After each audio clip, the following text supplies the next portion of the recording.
అంటే స్తోత్ర సమస్తము సమకూర్చి జరుగుమని ఎరుగును. అందుకని నేను ఈ వాక్యాంశములుండి నేను కొన్ని దినముల ఆదివారము ఈ వాక్యములు పట్టుకొని చెప్పుతున్నారు కొన్ని అంశాలు. నేను చెప్పిన మాట మీరు మర్చిపోకూడదు. సంఘం గురించి మీరు అందరూ భారం కలిగి ప్రార్థన చేయాలి.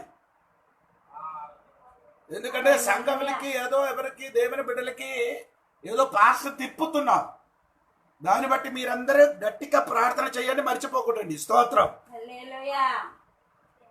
అప్పుడు దేవుడు ప్రేమించిన వాడికి సమస్తం మేలు కలిగి చేయిస్తున్నారు. ఎంతమంది నమ్ముతున్నారు? ఎంతమంది నమ్ముతున్నారు దేవుడు నాకు చేయని అన్ని మేలు అని?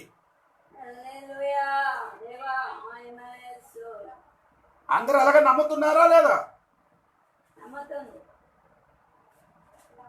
దేవుడు మనకు చేయనిసిన అన్ని మేలే. దేవునికి స్తోత్రం. ఈ అంశం నుండి మనం కొన్ని మాటలు నేర్చుకున్నారండి. యోబు గ్రంథము 42వ అధ్యాయము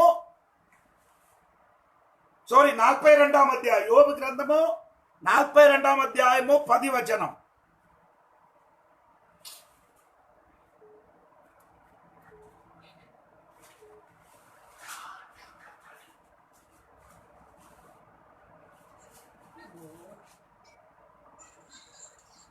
మరియు యోబు తన స్నేహితుల నిమిత్తము ప్రార్థన చేసినప్పుడు యెహోవా అతని క్షేమ స్థితిని మరల అతనికి దయచేసెను. మరియు యోబునకు పూర్వము కలిగిన దానికంటే 200 అధికముగా యెహోవా అతనికి దయచేసెను. ఇప్పుడు మీరు చెప్పండి, యోబు గురించి ఈ రోజు మనం నేర్చుకున్నాం. ఇది ఒక్క రోజు రావదండి, 2 రోజులు రావదు, 2 వారాలు ఇది చెప్పాలి. యోబు జీవితములు జరిగిన అన్ని కష్టములు నష్టములు తన జీవితంలో దేవుడు ఏం చేశారు? 200గా 200 అధికముగా యెహోవా అతనికి దయచేశారట. 200గా. అప్పుడు మనకి కలిగిన నష్టానికి అన్నిటికీ 200గా దేవుడు మనకు తిరిగి ఇస్తాం. ఎందుకు తిరిగి ఇస్తాం? దేవుడు మమ్మల్ని ప్రేమించిన కాబట్టి. ఎందుకు దేవుడు 200గా ఇస్తున్నారంటే పిలవబడిన వాయులు కాబట్టి. గ్రంథము 1 అధ్యాయము 1 వచనం చూడండి.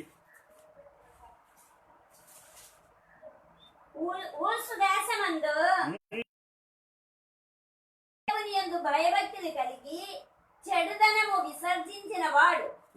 4 మాటలు ఆయన రాయుడు ఆయన గురించి. 1 ఆడ యథార్థవంతుడు. 2 న్యాయం, ఆడికి అన్యాయం చెయ్యరు, న్యాయం మాత్రమే చేసుకున్నారు. 3 భయము, భక్తి కలిగేవారు, భక్తి ఉన్నవారు. 4 చెడుదనం విసర్జించిన వాడు. అరే ఇలాంటి 4 ప్రకారంగా గుణాలు ఉన్న వ్యక్తి జీవితంలో ఎంతో సోదరి వచ్చింది.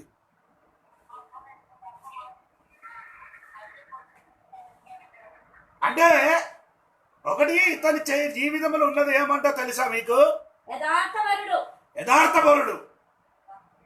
2 న్యాయం మాత్రమే చేసుకున్నా, అన్యాయం చెయ్యడు వాడు. 3 దేవుని పట్ల భయభక్తులు, భక్తి గలవారు. 4 చెడుదనం విడిచిపెట్టివాడు. ఈ 4 గుణములు ఉన్నది యోబు జీవితం ఇంత శ్రమ వస్తుందండి. అలాగే అయితే మనము దేవుని భక్తితో ఉన్నవాం, దేవుని వాక్యానుసరంగా నడుస్తున్న వారు మన జీవితములు కూడా అప్పుడప్పుడు శ్రమలు వచ్చేస్తాం. అందుకని కొందరు ఇప్పుడు దేవా నాకు ఎందుకు వస్తాను అంటే యోబు కంటే మనం అంత భక్తివంతులు కాదు. యోబు అంత భక్తివంతుడుగా ఉన్నప్పుడు ఆయన జీవితములు కూడా శ్రమలు కలిగిందట. దేవుడు బిడ్డలారా, ఈ రోజు బాగా వినండి. మీరు కూడా దేవుడు భక్తిమంతుడుగా ప్రార్థన చేసిన వాడు, ఆరాధన చేసిన వాడు, చర్చికి వెళ్ళిన వాడు, కాணிకిల్చిన వాడు, దైవదాసునికి భయపడిన వాడు, అన్ని చేసినప్పుడు కూడా శ్రమ వస్తావు. ఆ శ్రమ నీకు చివరికి ఏమొస్తుంది? రెండందలుగా యెహోవా దయ చూపిస్తానని దేవునికి స్తోత్రం చెప్పండి. రెండందలుగా అధికంగా దేవుడు మీకు దయ అంటే మేలు కలుగ చేస్తారు. అప్పుడు యోబు జీవితంలో మనం చూడండి, ఈయనకి దేవుడు చెప్పిన ఒక మాట ఏంటంటే ఇతను భక్తుడు అని. ఎవరు చెప్పుతున్నారండి? యోబు ఎటువంటి వారండి? భక్తుడు. ఒకటి ఆయన భక్తుడు. ఈ పుస్తకం రాసిన వ్యక్తి చెప్తున్నారు యోబు గారు ఎవరు? భక్తుడని. రెండవదే యోబు భక్తుడని చెప్పిన వారెవరు అని చూడండి. 1 అధ్యాయం 8 వచనం చూడండి. 1 అధ్యాయం 8 వచనం. అందుకు యెహోవా, నీవు నా సేవకుడైన యోబు సంగతి ఆలోచించిదినా? అతడు యథార్థ భక్తుడను. రెండవదే యెహోవా చెప్పుతున్నాం యథార్థవంతుడనని. అంటే యెహోవా చెప్పుతున్నారు భక్తుడని. ఒకటి ఈ పుస్తకం రాసిన వ్యక్తి రెండు విషయం చెప్పారు. ఒకటి ఇది యోబు రాశాని చెప్పుతున్నారు, రెండు ఇది మోసగారు రాశానని చెప్పుతున్నారు. ఏదైనా పోనండి, ఈ పుస్తకం రాసిన వ్యక్తి చెప్తున్నారు యోబు గారు భక్తుడు.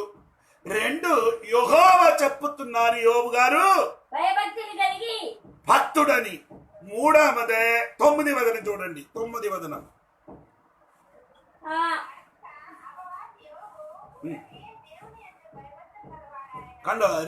మూడవది చెప్పిన వారెవరు? సాతాను, అపవాది అని. సాతానికి 13 పేరు ఉందండి బైబిల్లో. అది 13 పేర్లు. ఒక పేరండి అపవాది. అపవాదం అంటే మీకు అందరికి తెలుసు కదా. అపవాదం అంటే లేనినట్టుగా చెప్పుకొని తిరగడమే.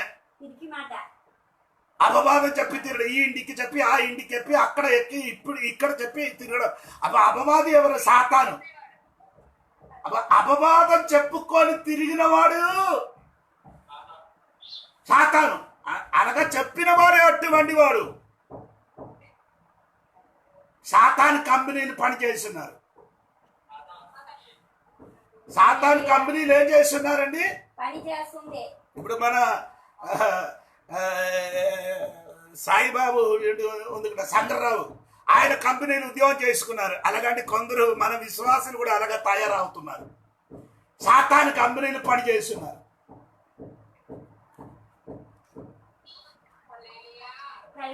సాతాను కంపెనీలు పని చేస్తున్నారు కొందరు కూడా.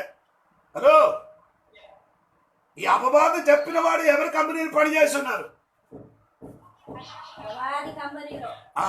అపవాది కంపెనీలు పని. అపవాది అంటే అపవాది అయిన సాతాను చెప్పుతున్నారు యోబు భక్తుడని. ఒకటి ఈ పుస్తకం రాసిన వ్యక్తి చెప్తున్న యోబు భక్తుడు. రెండు దేవుడు చెప్తున్నా. మూడు అపవాది చెప్పుతున్నా. 4 యోబు గ్రంథం 2వ అధ్యాయం 9 వచనం. అతని భార్య వచ్చి, నీవు ఇంకను యథార్థతను వదలగా ఉండునా? 4 ఆయన భార్య చెప్పుతున్నారు భక్తుడు అని. యథార్థతను వదలలేదా అని. అని భార్య కూడా చెప్పుతున్నారు భక్తుడు అని. స్తోత్రం. ఇప్పుడు మీ ఇంటిలో ఉన్నవారు నీ గురించి సాక్ష్యం చెప్పాలి. అయ్యో, నా అమ్మ, నా అక్క, నా చెల్లి, నా భర్త భక్తుడు అని చెప్పాలి. ఎవరు చెప్పాలి? మీ ఇంటిలో ఉన్నవారు చెప్పాలి. ఇంటిలో ఉన్నవారు చెప్పలేకపోతే ఆయన అర్థము నీ భక్తుడు కాదు. సరిగి పోనండి. మీ 5 యోబు భక్తుడు అని చెప్పిన వారు చూడండి. 4వ అధ్యాయం చూడండి. 4వ అధ్యాయము 6వ వాక్యం. నీ భక్తి నీకు ధైర్యము పుట్టింపదా? నీ యథార్థ ప్రవర్తనను నీ నిరీక్షణకు ఆధారము కాదా? ఏంట్రా ఇది యోబు స్నేహితుడు వచ్చి చెప్పుతున్నారు నీ భక్తుడని. యోబుకి 4 స్నేహితుడు ఉన్నారు. 4 స్నేహితుడు. ఈ 4 స్నేహితుడు ఒక స్నేహితుడు వచ్చి ఆ 4 మధ్య మొదటి వద్దని చదివితే మీకు అర్థం అవుతున్నారు. 7 స్నేహితులు 4 స్నేహితులు ఒక్క స్నేహితుడు వచ్చి చెప్తున్నారు అది భక్తుడు. ఒకటి ఈ పుస్తకం రాసిన వ్యక్తి చెప్పుతున్నారు యోబు భక్తుడు. యోబు గ్రంథము 1 అధ్యాయం 1 వచనం. 2 దేవుడు చెప్పుతున్న యోబు భక్తుడు అని. యోబు గ్రంథము 1 అధ్యాయం 8. 3 యోబు గ్రంథము 1 అధ్యాయం 9 అపవాది చెప్పుతున్నారు యోబు భక్తుడని. 4 2వ అధ్యాయము 8, 9 యోబు భార్య చెప్పుతున్నారు ఆడు భక్తుడని.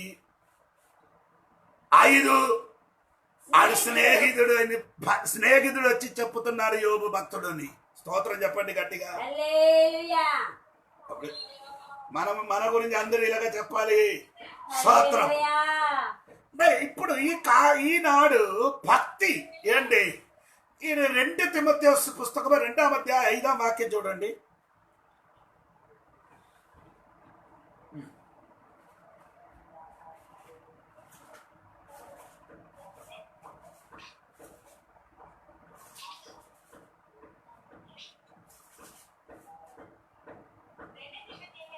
రెండవ అధ్యాయం 5వ వాక్యం. మరియు గట్టి అయిన వాడు పోరాడునప్పుడు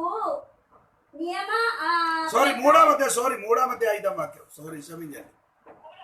3వ అధ్యాయం 5. పైకి భక్తి గల వారి వలె ఉండియు దాని శక్తిని ఆశ్రయించిన వారునై ఉందురు. పైకి భక్తి, పై భక్తి, లోపలేమి లేదు, శక్తి లేదు. ఇది 2 కలిసి అనుకుంటారు. భక్తి ఉండాలి, శక్తి ఉండాలి. కొందరికి శక్తి ఉంది, కొందరికి భక్తి లేదు. కొందరికి భక్తి ఉంది, శక్తి లేదు. అలాగే కావద్దండి. పైకి భక్తి అంటే ఆయన అర్థం ఏంటి? పైకి భక్తి అంటే ఆయన అర్థం బయటలు లోపల భక్తి లేదు. అంటే మీకు ఇది తెలియాలంటే పైకి భక్తి అంటే తెలియాలంటే లూకా సువార్తలకి రండి. మనము తిరిగి ఇక్కడికి వస్తాం. లూకా సువార్త 18 అధ్యాయంలోకి రండమ్మా.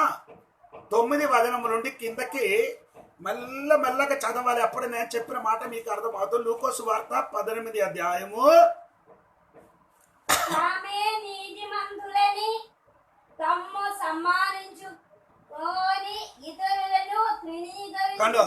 ఆడు భక్తివంతుడని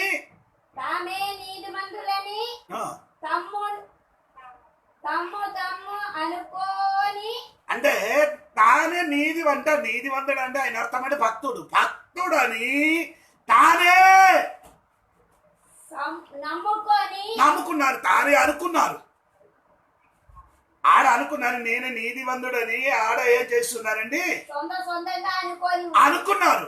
ఒకటి ఆడ నీతివంతుడని అనుకున్నారు. ఇని ఆయన 10 వచనం చూడండి.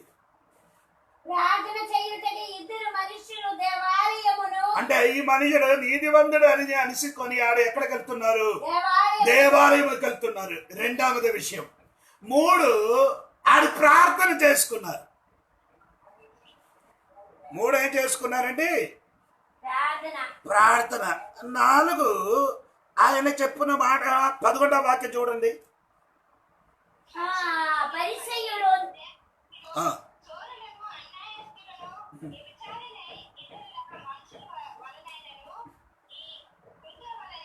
ఆడు చెప్తున్నారు, పరిశీలి చెప్తున్నానని ఆయన ఏమండి నీతి క్రియలు చేస్తున్నారు. ఏడు నీతి క్రియల ఇట్టి రాయబడిన ఏమి ఆయన జీవితంలో లేదని చెప్తుంది. ఆడు లేదని అంటే నీతి చేసుకొని తిరుగుతున్నారని ఆయన చెప్పుతున్నారు. ఇంకా ఆయన చెప్పుతున్నారు ఉపవాసం చేస్తున్నారు. 12వ వాక్యం. వారానికి ఎన్ని మారండి? 2 సార్లు అంటే ఆయన 2 సార్లు ఉపవాసం చేస్తున్నారంటే మంగళవారము లక్షివారము లక్ష వారు 2 రోజు ఉపవాసం చేయరు. దేవుడు ఆనాడు ఆ పాత కాలమును దేవుడు చెప్తున్నాడు, సంవత్సరములు ఒక్కసారి ఉపవాసం చేయాలి. సంవత్సరములు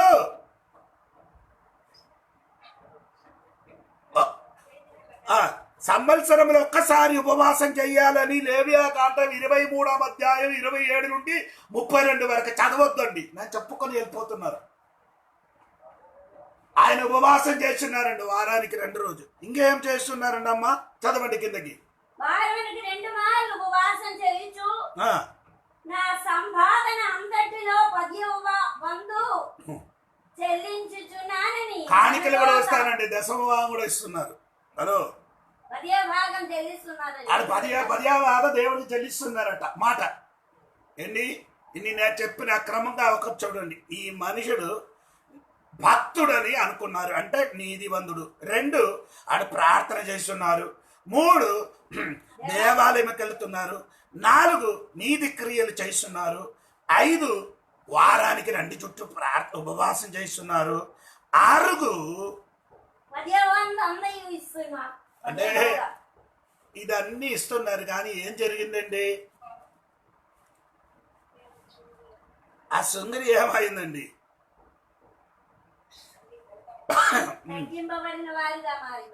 ఆ శృంగరి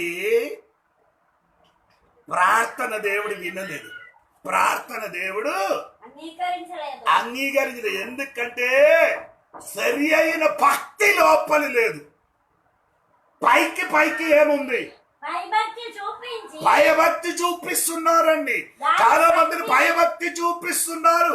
భయభక్తి చూపించిన భయభక్తి అంటే పైనున్న భక్తి దేవుడు కోరుకున్నలేదు. స్తోత్రం. ఎలాగా భక్తి ఉండాలండి? చూడండి, యాకోబు పత్రికలోకి రండి. యాకోబు పత్రిక 1 అధ్యాయం 26, 27 వాక్యం చూడండి.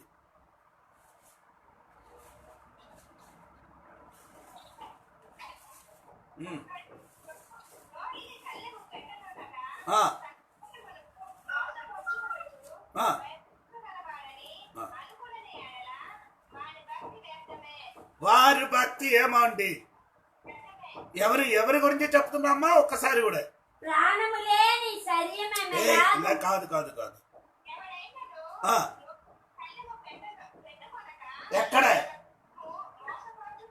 ఎక్కడ కళ్ళం పట్టాలి? నోటికి కాదు, నాలుగులకి ఏం చేయాలి? సరే, మాట్లాడిన వాడికి ఏం లేదు, నోటికి కళ్ళేం లేదు. ఆడి భక్తుడు కాదు. దేవుడు బిడ్డలు నోరు మూసుకో. ఈ గొడవ ఆడిన వాడి గురించి దూరంగా పట్టండి, లేకపోతే ఆ రోగం నీకు కూడా వచ్చిస్తాను. 2 నోటికి ఎందుకనమాట. 2వది చూడమ్మా, 27. తండ్రి అయిన దేవుని ఎదుట పవిత్రమును నిష్కళంకమునైన భక్తి ఏమనగా దిక్కులేని పిల్లలను, విధవరాండ్రులను, మరి ఇబ్బందుల్లో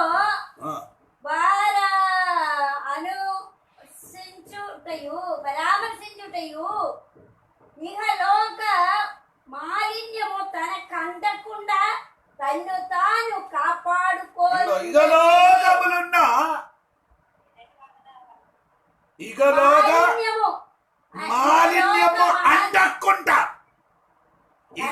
మాలిన్యము అంటకుండా తనకంటకుండా తన్ను తాను కాపాడాలి. నీ జీవితం నీ కాపాడమ్మా. కాపాడితే నీ భక్తుడుగా మారిపోతుంది. తన తాను కాపాడలేని వాడు భక్తుడని అనుకున్నారు కాదండి, వాడు భక్తుడు కాదు. ఇది భక్తుడని ఎలాగ తెలుసు? మీరు తిమోతియోసు పుస్తకములకి రండి, 3వ అధ్యాయములకి చూడండి. 3వ అధ్యాయములకి చూడండి. తిమోతియోసు తన కుమారుడి తిమోతియోసు పుస్తకములు 3వ అధ్యాయములకి రండి. 2 తిమోతియోసు 3వ అధ్యాయం. పౌలు గారు తిమోతియోసు గారికి చెప్పిన వాక్యము 10 వచనం చూడండి.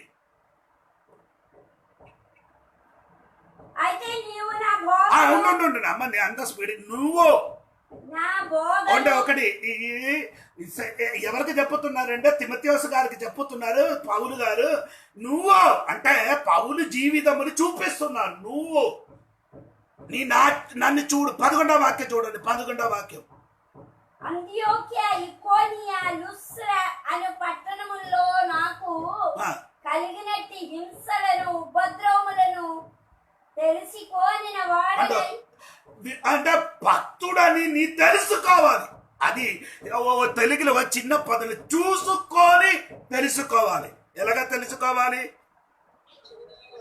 చూసుకొని. ఎవరికి? పౌలు గారికి చూసుకొని నీ నేర్చుకో. పౌలు గారు ఏంటి విశ్వాసం అంటే పౌలు గారిలో ఉన్న విశ్వాసం చూడండి. 10 వదన చూడండి. 10 వదనం పౌలు గారిలో ఉన్న విశ్వాసం చూడండి. ఒకటి నా బోధ అలా అలా ఉంటుంటుంది. పౌలు గారు బోధించిన బోధ చేయని వాడు బోధించే ప్రకారం నడవాలి, లేకపోతే బోధ చేయకూడదు.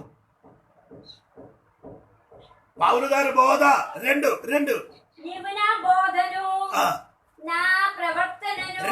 ప్రవర్తన. నీ ప్రవర్తన చూడాలి. 3 నా ఉద్దేశం. నే చెయ్యిన పనికి ఏంటి ఉద్దేశం? అది 3 నాలోని ఉన్న విశ్వాసం. 4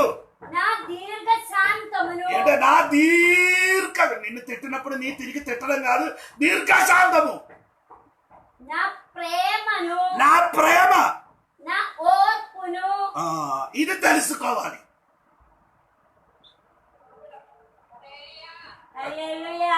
గట్టిగా దేవునికి స్తోత్రం చెప్పలేదు.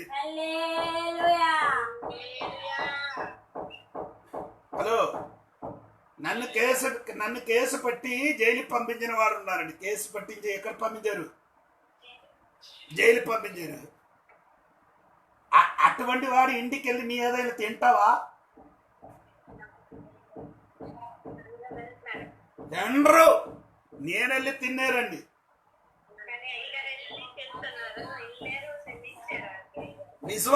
విశ్వాసులు ఒక విషయం వినండి. విశ్వాసులు దీర్ఘశాంతం ఉంటానండి. అది మనలోని నీలోని భక్తి ఉంటే అది చూసుకొని తెలియాలి. చూడడానికి కాదు, చూసుకొని తెలియాలి.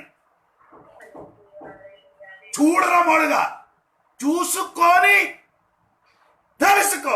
పౌలు గారు ఉన్న భక్తి తిమోతియోసు గారు చూసుకొని తెలిసి ఉంది. ఏంటి ఆయన ఏంటి చూశారు? పౌలు గారు ఉన్న బోధ. 2 ఆయన ప్రవర్తన. 3 ఆడి ఉద్దేశం. 4 ఆడి విశ్వాసం. 5 ఆడి దీర్ఘశాంతము. 6 ప్రేమ. 7 ఓర్పును. ఓర్పుందా? ఓర్పు. కరెక్ట్ సమయంలో అన్నం దొరకలేకపోతే నీకు ఓర్పు వస్తుందా? అప్పుడు ఓర్పు ఉండదు, సహనం ఏముండరు. తిట్టుతారన్నమాట. నిన్ను ఎవరు తిట్టితే సైలెంట్ గా కూర్చడమేంటి ఓర్పు. స్తోత్రం. అంటే ఇంత భక్తుడైన యోబు గారి జీవితములు జరిగిన విషయమే నేను చెప్పుకున్నారు.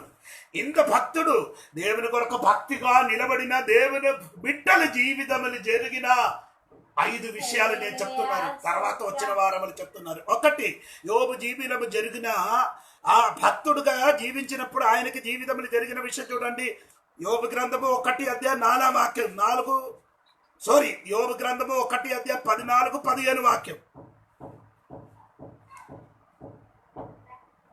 ఎద్దులు నాగలి దున్నుచు గాడిదలు వాటి సమీపము మేయుచుండగా మోయాబీయులు వాటి మీద పడి వాటిని పట్టుకొని. 1 యోబు జీవితములు జరిగిన సమస్య, భక్తుడు అనే జీవితములు జరిగిన సమస్య ఆస్తి పోయింది.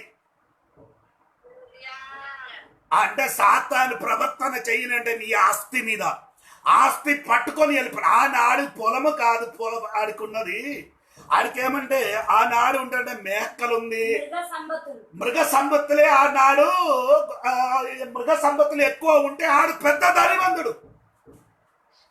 యోబు గారి కలగా ఉంది ఇక్కడ, అది చదివించి వినిపించడానికి తీసుకొని 3వ వాక్యం అంటే ఆయనకి 3000 మేకలు ఉంది, 7,000 గొర్రెలు, 3,000 ఒంటెలు, 500 జతల ఎత్తులు, 500 ఆడిగాడిదలు 600. అంటే చూడండి, ఇన్ని ఆస్తి ఉన్న యోబు గారి జీవితంలో ఈ జంతువులకన్నీ పట్టుకొని వెళ్ళిపోయారు. అమ్మా, నీ జీవితంలో నీ కుటుంబంలో నీ భక్తుడుగా జీవించినప్పుడు నీ ఆస్తి నష్టం అవుతుంది, నీ డబ్బులు నష్టం అయిపోతుంది. నీకు కలిగినది నష్టం కలిగినప్పుడు భయపడకూడండి. నీకు రెట్టింపు తిరిగి ఇచ్చిన ఒక్క దేవుడున్నా. స్తోత్రం. ఒకటి, ఆయన ఆస్తి పోయింది, ఆ సంపత్తులు పోయింది. 2, 16వ వాక్యం. అతడు ఇంకా మాట్లాడుచుండగా మరి ఒకడు వచ్చి దేవుని అగ్ని ఆకాశం నుండి పడి అగ్నిని కాలిపోతున్నా. రెండవది, ఆయనకి కలిగిన శోధన అగ్ని, ఆయనకి కలిగిన ఉన్నదాన్ని అగ్ని కాలుతున్నారండి. కుటుంబ జీవితంలో అగ్ని వంటి కొన్ని సమస్యలు వచ్చినప్పుడు భయపడకూడండి. దేవుడు నిన్ను చెయ్యి వదలలేదు, దేవుడు నీకు తోడుగా ఉన్నా. నీకు రాబోవు దినములు దేవుడు మేలు చెయ్యడానికి సిద్ధంగా ఉన్నారు.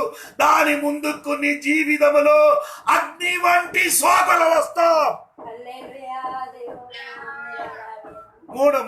మూడవదే, ఆయనకి కలిగిన శోధన అంటే 17వ వాక్యం. అతడు ఇంకా మాట్లాడుచుండగా మరి ఒకడు వచ్చి కల్దీలు 3 సమూహములుగా వచ్చి ఒంటెల మీద పడి వాటిని కోనిపోయి ఖడ్గము చేత పరివారి. ఇప్పుడు ఖడ్గం చేత చంపబడింది. స్తోత్రం.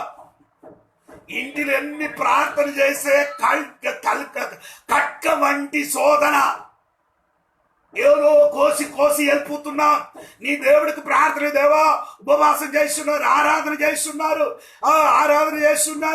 అన్నీ చేస్తున్నారు, దేవుడికి దశమ భాగం ఇస్తున్నారు. ఇదన్నీ జరిగినప్పుడు ఏమంటే కొందరు పట్టుకొని వెళ్ళిపోతున్నారు, కొన్ని అగ్నితోని కాలిపోతున్నారు, కొన్ని అగ్నితోని కాచబడుతున్నారు, 3 ఖడ్గంతోని కోయబడుతున్నాం. 4, 18 వాక్యం. అతడు మాట్లాడుచుండగా వేరొకడు వచ్చి నీ కుమార్తెలను తమ అన్న ఎండ భోజనము చేయుచు ద్రాక్షారసము పానము చేయుచుండగా గొప్ప సుడిగాలి ఆరణ్య మార్గమున వచ్చి ఆ ఇంటి 4 మూలను కొట్టగా అది యవ్వనుల మీద పడినందున వారు చనిపోయి. 4వది ఏమందండి, గాలి వచ్చింది. 4 ఒక్క గాలి అంటే పర్లేదు. ఇప్పుడు నీకు జీవితంలో కూడా 4 పక్కల నుండి గాలి కొట్టుతున్నా. ఈ రోజు గాలి కొట్టినప్పుడు నీ భయపడకూడండి. మార్కొసు సువార్త 4వ అధ్యాయం 30, 31, 32, 34 అక్కడి నుండి రాయబడిన ఏమంటే యేసు ప్రభు దోణలో కూర్చి యేసు ప్రభు దోణలో పడి ఆ ప్రయాణం చేసినప్పుడు భయంకరమైన చూడుగాలి వచ్చినప్పుడు శిష్యులు కేకలు వేసి చెప్పరు, యేసయ్యా ఈ గాలి వచ్చిన్నారు, మనం అందరూ చచ్చిపోతానని యేసయ్యకి కేకలు వేసి ప్రార్థన చేసి ఉండగా యేసు ప్రభు లేచి గాలికి గదించినట్టుగా ఈ పగడి సమయంలో ఆరాధన చేసిన దేవుడు బిడ్డల జీవితంలో గాలి బట్టి శోధన వస్తున్నా. భయపడకూడండి. గాలికి గదించడానికి యేసయ్య లగుతున్నా. గాలి వంటి శోధన వచ్చినప్పుడు భయపడకూడండి. 4 చుట్టుపక్క గాలి వచ్చి పిల్లలకి కొట్టి పిల్లలు పోయింది. స్తోత్రం. అవును కదా. ఇప్పుడు నీ పిల్లలు కూడా నీ మాట వినరు. పిల్లల మీదకి తరముల మీదకి ఏమొచ్చిందండి ఇప్పుడు శోధన. తరములు నాశనం అయిపోతున్నా. తరములు దేవుని నమ్మలేదు, పిల్లలు దేవుని నమ్మలేదు, తన్నిష్ట ప్రకారం ప్రయత్నించుచున్నారు. భయపడకూడండి అమ్మా, అది నాశనం కాదు అండి. దేవుడు నీకు మేలు చేయడానికి అలాంటి శోధన వచ్చినప్పుడు భయపడకూడండి. స్తోత్రం. ఇంకా చూడండి, యోబుకి కలిగినటువంటి యోబు గ్రంథములు ఎక్కడండి? యోబు గ్రంథము 2వ అధ్యాయములు ఎక్కడండి? 7వ వాక్యం చూడండి. ఆయన శరీరం గురించి మీరు వినండి. శరీరం గురించి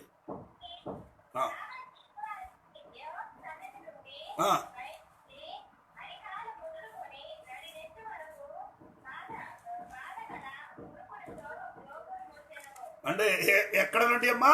అరికాలు మొదలుకొని అరికాలు మొదలుకొని నడినెత్తి వరకు అది నెత్తి వరకు ఏమైంది? బాధగల కురుపులతో కురుపులు వచ్చిందండి. భయంకరమైన చిన్న చిన్న కురుపులు కాదండి, చిన్న చిన్న కురుపులు వచ్చే పర్లేదండి. పెద్ద పెద్ద బాధగల అంటే భయంకరమైన కురుపులు వచ్చాయి. కురుపు ఆ కురుపు వచ్చి ఆడు ఏడుస్తున్నారండి మాట. నేను ఏదో ఒక్కొక్కటి చెప్తానండి స్తోత్రం.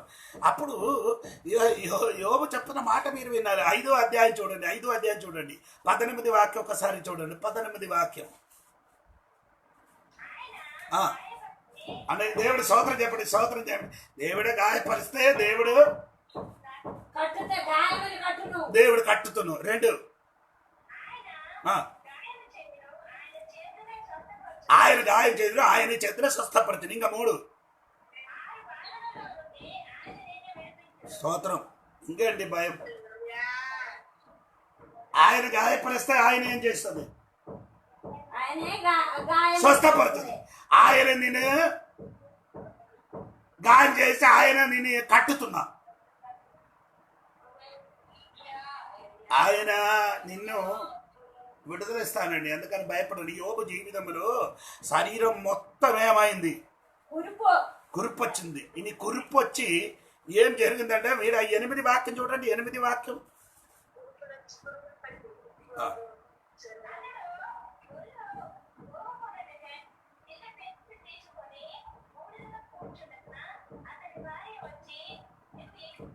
కడగడగడ 8 వాక్యం కరెక్ట్ గా చూడండి. వినండి. అతడు ఒళ్ళు గోకుకొనుటకై చిల్లపెంకు తీసుకొని బూడిదలో కూర్చుంటాడు. ఆడు చిల్ల పెంగు తీసుకొని ఏం చేసుకున్నారు? గోకుచుండదు. ఏంటి నీకు అర్థమైంది అదేనా అర్థం? చిల్ల పెంగు అంటే గోక్కోవడానికి. ఈ మట్టి పాత్ర పగిలిపోతే ఆ ముక్కలు తీసుకొని వచ్చి ఏం చేసుకున్నారు? గోక్కుతున్నారంటే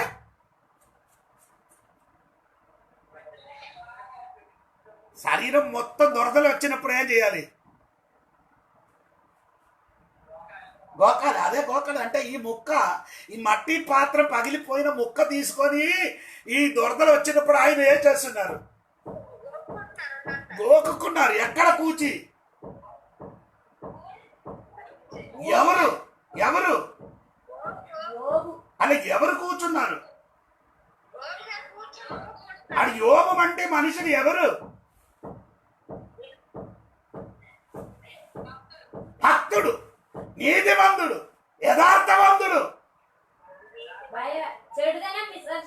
చెడుదన విడిచిపట్టిన వాడు ఇప్పుడు ఎక్కడ కూర్చున్నారు? బూడిదలో కూర్చున్నారు. కూర్చుని ఏం చేస్తున్నారు? గోకుతున్నది. అయ్యో అందరు చూసుకొని చెప్పడు ఏడో భక్తుడు అని ఇక్కడ కూర్చి అయ్యో దేవుని చర్చకెత్తున్నా, ప్రార్థన చేస్తున్నా, ఆరాధన చేస్తున్నా, అన్ని చేసుకున్నారు. ఇప్పుడు నీకెలాగా వచ్చింది? ఇదే నీ ఊర్లో ఉన్నవారు అదే మాట్లాడుతున్నా. కానీ నీ భయపడకుండా అమ్మా. ఇది యోబుకి ఏం చెప్పుతున్నాను? యోబు చెప్పిన మాట ఇది 3వ అధ్యాయం చూడండి. 3వ అధ్యాయం 24వ వాక్యం. 3వ అధ్యాయం 24వ వాక్యం చూడండి.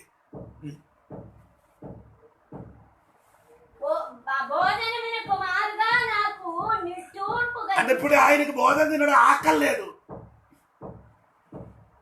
భోజనం తినడానికి ఏం లేదు, ఆకలి లేదు. ఎందుకంటే ఈ జబ్బన్నీ వచ్చినప్పుడు ఆకలి లేదు. భోజనం తిన 25వ వాక్యం. 25వ వాక్యం ఏది వచ్చునని నేను బాగా భయపడినో అదే నాకు సంభవించింది. ఇప్పుడు భయం నీకు కూడా అలాగే ఉంది కదా. అక్కడికి వెళ్ళడానికి భయం. ఆడికి ఇప్పుడు ఏమంటే నేను చెప్పిన మాట నీ బాగా వినండి. ఒకటి ఆడి శరీరం మొత్తం ఏమొచ్చింది? గురువులు వచ్చింది. అది అందుకు తర్వాత ఏం చేస్తున్నారు?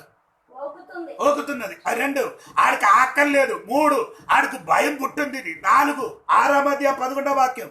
6వ అధ్యాయం 11వ వాక్యం.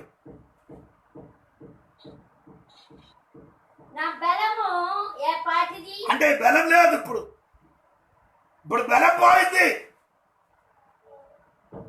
ఇని 7వ అధ్యాయం 5వ వాక్యం. నా దేహము పురుగులతో అయ్యో ఇప్పుడు దేహం మొత్తం పురుగులండి. ఇప్పుడు దేహం ఏమైంది పురుగు అంటే ఇప్పుడు బ్రతికిన వాడి శరీరంలో పురుగులుందా? పురుగుందా? ఉన్నది. మన అందరి కడుపులు పురుగులు ఉందండి. ఉందంటే ఏంటో మీకు తెలియలేకపోతే ఎవరైనా చచ్చిపోతే ఒక 2 గంటలు 3 గంటలు లేకపోతే ఒక 2-3 రోజు ఉంచండి. 3 రోజుల తర్వాత ముక్కు నుండి ఎవరు వస్తుంది? అప్పుడు మన శరీరంలో పురుగులు ఉంది. ఇప్పుడు లోపల పురుగులు ఇప్పుడు ఏంటి ఆయన శరీరం లోపల కూడా పురుగులు వచ్చిందండి. అంటే ఆ జబ్బుని మీరు చూడాలి. అందుకని నేను చెప్పుతున్నాను. ఆ 7వ వాక్యం పూర్తి 7వ అధ్యాయం 5వ వాక్యం పూర్తిగా చదవమ్మా.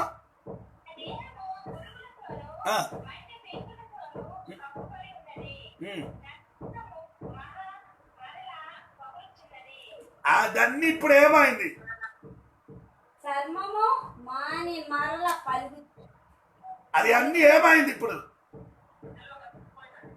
ఆ పురుగులు మొత్తం ఇప్పుడు శరీరంలో ఉన్న చిన్న చిన్న ఎందుకు కాయ కింద పురుగులు గురుపులు అన్ని పగిలిపోయింది. పురుగులు అది లోపల నుంచి ఏమొస్తున్నారు? పురుగులు పురుగులు దాని లోపల నుండి ఏమొస్తున్నది? సీమలు. అర్థమైందా? సీమ వస్తున్నారు. ఇంకా చూడండి ఆడు చూడండి. 9వ అధ్యాయం 18వ వచనం చూడండి. 9వ అధ్యాయం 18.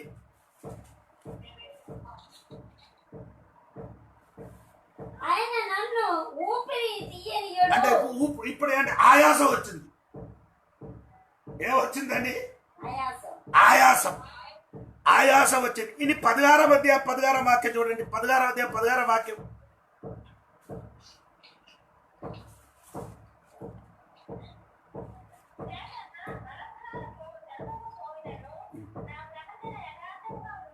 కాదు 16వ అధ్యాయం 16వ వాక్యం. నా చేత బలాత్కారము జరగపోయినది. నా ప్రార్థన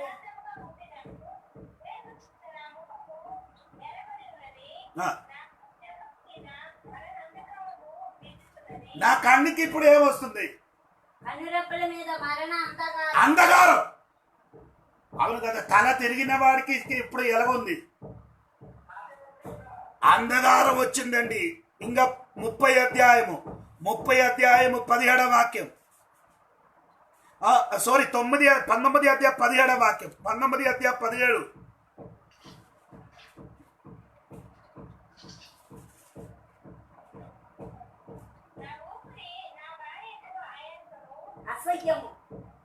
నా ఊపిరి నా భార్యకి ఏమైంది? ఎందుకు అసహ్యం?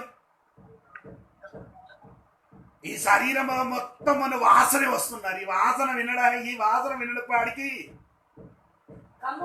అసహ్యం పుట్టారు.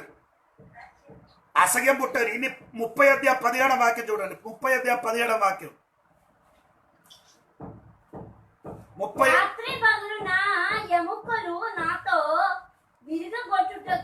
అంటే భయంకర నొప్పి వస్తున్నారు. ఎముకలు ఇరుముకు కొట్టినప్పుడు ఎలాగంటే నొప్పి వస్తున్నారు. రాత్రి పగలు భయంకరమైన నొప్పులు వస్తున్నారండి. అంటే నొప్పి వచ్చి ఇంకా 30వ వాక్యం పూర్తిగా చదవండి. రాత్రి పగలు నా ఎముకలు నాతో విరుగగొట్టుటబడుతున్నట్లున్నవి. నేను బాధించుచు నొప్పులు నిద్రపోవు. ఏంటో నొప్పి వచ్చింది. 30వ అధ్యాయం 30వ వాక్యం.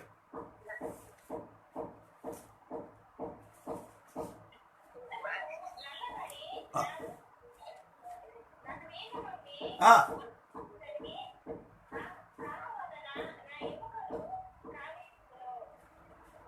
30వ అధ్యాయం 30వ వాక్యం. నా చర్మము ఏమైంది? నల్లగా అయి నా మీద నుండి ఊడిపోవు. అంటే చర్మం ఊడిపోతున్నారు. హలో, ఇది ఈ రోగం గురించి అజిత్ గారు మీద దాని ముందుకు మీకు బాగా చెప్పిందండి. నేను ఎందుకని అంత మొత్తం మాకు చెప్పలేదు. దేవునికి స్తోత్రం. ఈ భక్తుడి జీవితంలో ఇలాగా ఇటువంటి శోధన వచ్చింది. ఒకటి ఆస్తి పోయింది, 2 అగ్ని పడిపోయి కాలిపోయింది, 3 ఖడ్గం వచ్చి చంపేశారు, 4 పిల్లలు 10 మంది పిల్లలు చచ్చిపోయారు, 5 ఆయన శరీరములు మొత్తం రోగమే, మొత్తం ఏమైంది? భయంకరమైన రోగం వచ్చి బాధింపబడుతున్నారు ఆ దేవుని దాసుడు. స్తోత్రం. అది దేవునికి నమ్మిన కాబట్టి, దేవునికి భక్తుడుగా జీవించిన కాబట్టి ఆయన జీవితంలో ఏమైందండి? దేవునికి స్తోత్రం. అన్ని విధములున్న శోధనే వచ్చి బాధపడుతున్నారు. దేవునికి స్తోత్రం కలిగిన కాదు. నేను ఈరోజు దేవుడి బిడ్డలకి అడుగుతున్నా, ఇలా ఇటువంటి శోధన నీకు నాకు కలిగితే మనం దేవుడి సన్నిధిలో వస్తావా? అప్పుడు విడిచిపెట్టి ఎవరి దగ్గరికి వెళ్తుంది? మంత్రాలు తంత్రాలు చేయని వాడి దగ్గరికి వెళ్ళి దీనికి కారణం అడుగుతున్నా. ఎక్కడికి వెళ్తున్నా కానీ స్వస్థత జరగదు. దేవుడి సన్నిధిలో విడుదల కలుగుతున్నారు. దేవుడు చెప్పుతున్నారు, యోబుకు నష్టం కలిగింది మొత్తం తిరిగి దేవుడి సరే. ఈ రోజు నా నీ వాక్య పరిచయం చేసిన దేవుడి బిడ్డలు బాగా వినాలి. మన జీవితంలో ఎన్ని నష్టం కలిగిందో అవన్నీ మనకందరికి తిరిగి దేవుడు తిరిగి ఇస్తుంది. ఎందుకనగా దేవుడు ప్రేమించిన వాడికి, పిలవాడిన వాడికి అన్ని మేలు కలుగ చెయ్యిన దేవుడే. ఎంతమందిని నమ్ముతున్నారో నాకు తెలియదు. నమ్మిన వాడు గట్టిగా చప్పట్లు కొట్టి దేవుని మహిమపరచండి. స్తోత్రం. ఈ రోజు నేను కూడా మీ వలన నేను కూడా ఏమవుతున్నానండి? భయపడినట్టు సమయం వచ్చిందండి నా జీవితంలో కూడా. భయపడకూడండి. దేవుడి బిడ్డలు ఎప్పుడు కూడా భయపడకూడండి. స్తోత్రం. యోబు భార్య వచ్చి ఏం చెప్పారు? 9 వదన చూడండి. యోబు గ్రంథం 2:9.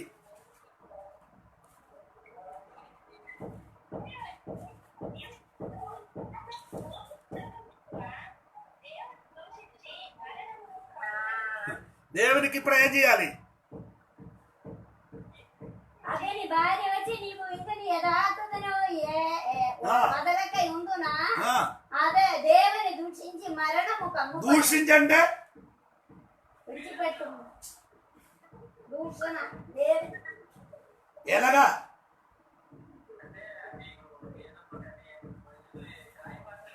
అది కాదు. దూషించడం అంటే నీ మాటలతోని దేవునికి ఏం చెయ్యొచ్చు? దూషించడం. మీరు కూడా ఎలాగా? ఇప్పుడు కాదు, ఏదో రోగం గట్టిగా వచ్చినప్పుడు ఎన్నెన్ని మాటలదే చెప్పి దేవునికి దూషించారు కదా. నీ భక్తుడే మాటలు చెప్పి ఏం చేసుకున్నారు? దూషించడం. ఇంకేంటండి? ఇంకొక మాట ఏంటండి? దేవునికి ఎలాగ దూషించారంటే మీరు చూడండి. దేవునికి ఎలాగంటే నీవుడి తీతును రాసిన పుస్తకం చూడండి. 1 అధ్యాయం రండమ్మా.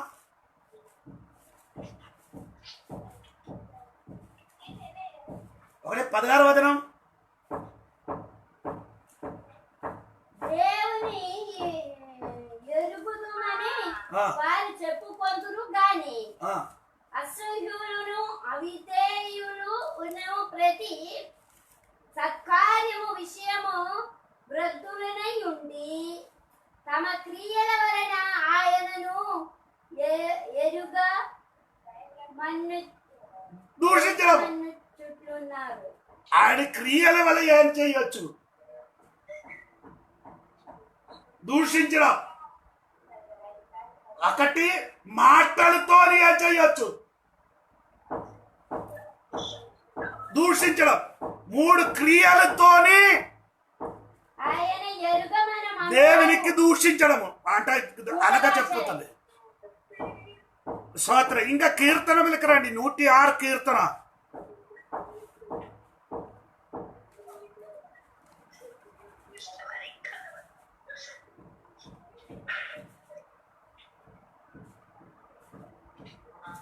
43 43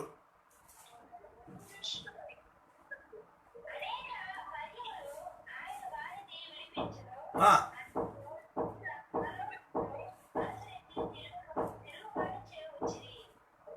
ఆ. చాలు చాలు చాలు చాలు 106 కీర్తన 43వ వాక్యం. అనేక పర్యాయములు ఆయన వారికి విడిపించరు. అయినను వారు తమ ఆలోచనను అనుసరించి ఆలోచనలో దేవునికి తిరుగుబాటు చేయుచు దూషించడం. హలో, నేను చెప్పిన మాట వినండి. నీ మాటలతోని దూషించడం. 2, నీ క్రియ. మాట్లాడినది నీ క్రియలకు వస్తుంది, క్రియతోని దూషించడం. 3, నీ ఆలోచనతోని దేవునికి దూషించడం. ఇదే దేవుడి బిడ్డలు. స్తోత్రం. మొదటి ఎక్కడ వస్తుందండి దేవునికి దూషించడము? 1, నీ ఆలోచన. ఆలోచన ఉంటే ఆలోచన మాటే వస్తుంది. ఆలోచనలు దేవుడు దూషించడము. 2, ఆయన మాటలతోని దేవుని దూషించడము. 3, నీ క్రియ. ఆలోచన, మాట, క్రియ ఎలాగ క్రమంగా వచ్చినారు మీరు చూసిందా? అందుకని పగడి సమయములు యోబు జీవితములు ఆడి భార్య వచ్చి చెప్పుతున్నారు, అయ్యా మాట్లాడి దేవునికి ఏం చేయాలి? దూషించడం. అని ఎన్ని శ్రమలు యోబు జీవితములు కలిగిందో, యోబు ఏం చేశారు? అన్ని ఏమైందండి? స్తోత్రం. నేను మాట ముగిదిన వచ్చిన వారం మిగిలినది అని చెప్తున్నానండి. వచ్చిన వారం వాక్యం ఆయన మిగిలినది చెప్తాను. స్తోత్రం. ఇదన్నీ వచ్చినప్పుడు యోబు గారు దేవునికి ఏం చెయ్యలే? విడిచి పట్టలే. దేవునికి ఏం చెయ్యలేదు? విడిచిపెట్టలే. మన సంఘ బిడ్డలు అయితే ఏమవుతుంది? సంఘ బిడ్డలు అయితే ఇలాంటి శ్రమలు ఏమవుతున్నారు? అయ్యో, దేవుడు వద్దు, దెయ్యం వద్దు. పాస్టర్ గారు వచ్చు, చార్చొచ్చు, నాకు ఇంకా అవసరం లేదు, దేవుడు వద్దని అనుకొని వెళ్ళిపోతాను. అమ్మా, ఇటువంటి శోధన వచ్చినప్పుడు నీ ధైర్యంగా పట్టుకో. దేవునికి ధైర్యంగా పట్టుకొని నిలబడండి. స్తోత్రం. యోబు దేవుని సన్నిధిని గట్టిగా దేవుని పట్టుకొని నిలబడిన కాబట్టి యోబుకి ఏమి నష్టం కలిగిందో అన్నిటికీ రెట్టింపు దొరికింది. ఎన్ని దొరికిందండి? స్తోత్రం. అంటే పూర్వంగా కలిగిన దాని కంటే. ఆయన అర్థం ఏంటండి? పూర్వంగా కలిగిన కంటే ఈ ప్రసంగి పుస్తకంలో ఒక వాక్యం ఉంది, అది కూడా చదివి మాట ముగుస్తున్నారు. ప్రసంగి పుస్తకంలో ఒక మాట ఉందండి, 7వ అధ్యాయం అని అనుకున్నారు. మీరు కూడా ఒకసారి చూసుకుంటే మంచిదని అనుకున్న. 7వ అధ్యాయము 8వ వాక్యం అని అనుకున్నారు. ఒకసారి చదవద్దా? ప్రసంగి పుస్తకం 7వ అధ్యాయము 8వ వాక్యం.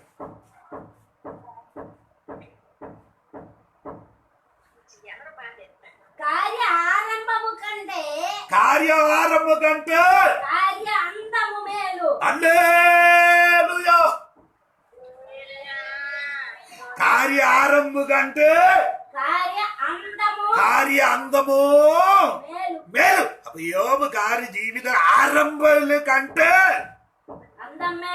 అందం అంటే చివరికి మేలే. ఆ వాక్యం చెప్పినప్పుడు నాకు బాగా నచ్చిందండి. వాక్యం చెప్పినప్పుడు నాలోని ఒక బలం వచ్చిందండి. స్తోత్రం. నీ ఆరంభ వేదన, నీ ఆరంభ దుఃఖము, నీ ఆరంభ కన్నీరే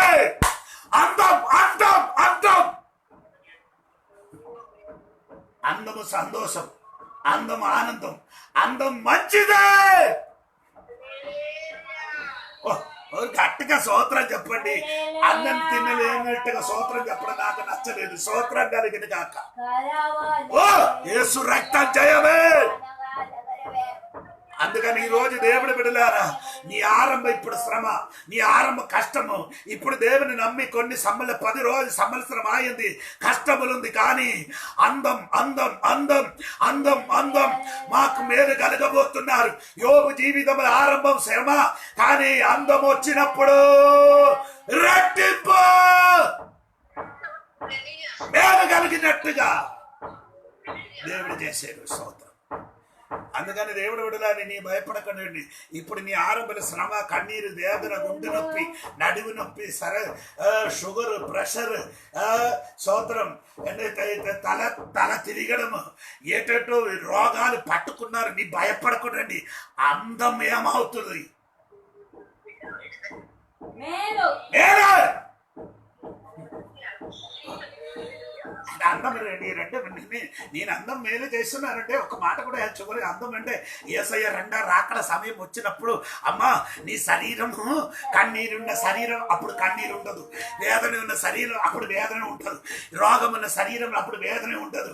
స్తోత్రం. ఇప్పుడు ఎన్ని ఆహారం తినడానికి అడ్డు, కానీ యేసయ్య రాకడ సమయం ఎన్ని తినచ్చరా నాయనా. అటువంటి ఒక సమయం వస్తున్నారు. గట్టిగా దేవునికి స్తోత్రము.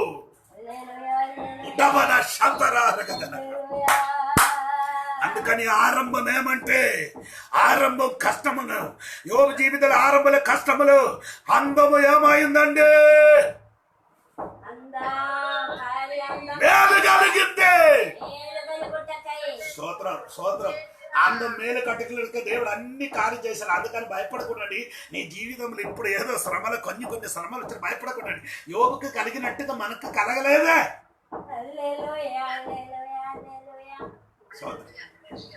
ఆ యోబుకు కలిగినట్టే మనకు యోబులో ఉంటా సహనం ఉండాలి. యోబులో ఉన్న సహనం నేర్చుకో. నీ నోరు తెలిసి సాతాను విన్నట్టుగా చెప్పండి. సాతాను నా ఆరంభ వేదన, నా ఆరంభ దుఃఖము, నా ఆరంభ గుండె నొప్పి, నా ఆరంభ రోగము, కానీ అందము నాకు ఇదేమి లేనట్టుగా ఒక్క శరీరం దొరకబోతున్నారు. హల్లెలూయా. అందుకే యోబు చెప్పుతున్నారండి, ఆయనకి కలిగిన రెట్టింపు ఆశీర్వాదం ఆయన దొరికింది. ఎంత దొరికిందండి? డబుల్. ఎంత దొరికిందండి? 200 అధికం. ఈ రోజు నీ భయపడకూడండి. మనకు కలిగిన కష్టములు, అపమానములు, నిందములు ఎన్నిటికి రెట్టింపు నీ ఒడిలోనికి దేవుడు ఇచ్చిన దినములు ఉంది. అందుకని ఈ రోజు దేవునికి గట్టిగా స్తోత్రం చెప్పాలి. దేవా, నాకు కలిగినది ఇప్పుడు మొదటి ఆరంభములు ఇలాగ జరుగుతున్నా, అందముంది. అన్నిటికీ అందం ఉంది. అన్నిటికీ ఏముంది? మనుషులకి ఆరంభం ఉంది, అందముంది. భూమికి ఆరంభం ఉంది, అందముంది. రోగములకి ఆరంభం ఉంది, అందముంది. అదే విధంగా నా జీవితములు, నీ జీవితములు, అన్ని విషయములు ఆరంభం ఉంది, కానీ చివరికి అందముంది. అందుకని ఈ రోజు గట్టిగా దేవునికి ఆరాధించండి. ఈ కరోనాకి ఆరంభం ఉంది, అందం ఉంది. కరోనాకి కూడా ఆరంభం ఉంది, అందం ఉంది. అందుకని నీ భయపడకూడండి. మనకు నష్టం కలిగినది ఎన్ని చూసుకొని భయపడకూడండి. యేసు నామములో మా సంఘ బిడ్డల జీవితములో, నా జీవితములో ఆరంభములు మనకు చాలా వేదన కనిపిస్తున్నా, అందములు మనకు రెట్టింపు వస్తున్నా. అందుకని నేను చెప్పిన మాట ఏంటంటే, దేవుడు ప్రేమించిన వారికి అనగా పిలవబడిన వారికి అన్ని మేలే. స్తోత్రం. వచ్చిన వారు నాకే చెప్తానండి. దేవునికి స్తోత్రం. అందరి కళ్ళు మూసుకోండి, 1 మినిట్ ప్రార్థన చేయండి. పరిశుద్ధమైన తండ్రి, నీకు వందనాలు. మంచి వర్తమానం ఇచ్చిన స్తోత్రం. అన్నిటికీ ఒక ఆరంభం ఉంది, అన్నిటికీ ఒక అందం ఉందయ్యా. అందుకని నీకు వందనాలు. మా సంఘ బిడ్డలకి అందరికి దీవించండి. వాట్సాప్లో, ఫేస్బుక్లే వాక్యం వినిన దేవుని బిడ్డలకి అందరికి దేవుడు దీవించి ఆశీర్వదించి మేలు చెయ్య. అద్భుతం జరగట. కుటుంబం పట్టణ విడుదల, స్వస్థత కలిగి చెయ్యండి అయ్యా. దేవుడు నాకు ఇచ్చిన అధికారంతో తండ్రి, కుమారుడు, పరిశుద్ధ నామములు అందరికీ ఆశీర్వదించి ప్రార్థన చేస్తున్నాం. విడుదల కలిగిన స్తోత్రం యేసు నామములో అడిగి వేడుకున్నారు తండ్రి. ఆమేన్. కళావతి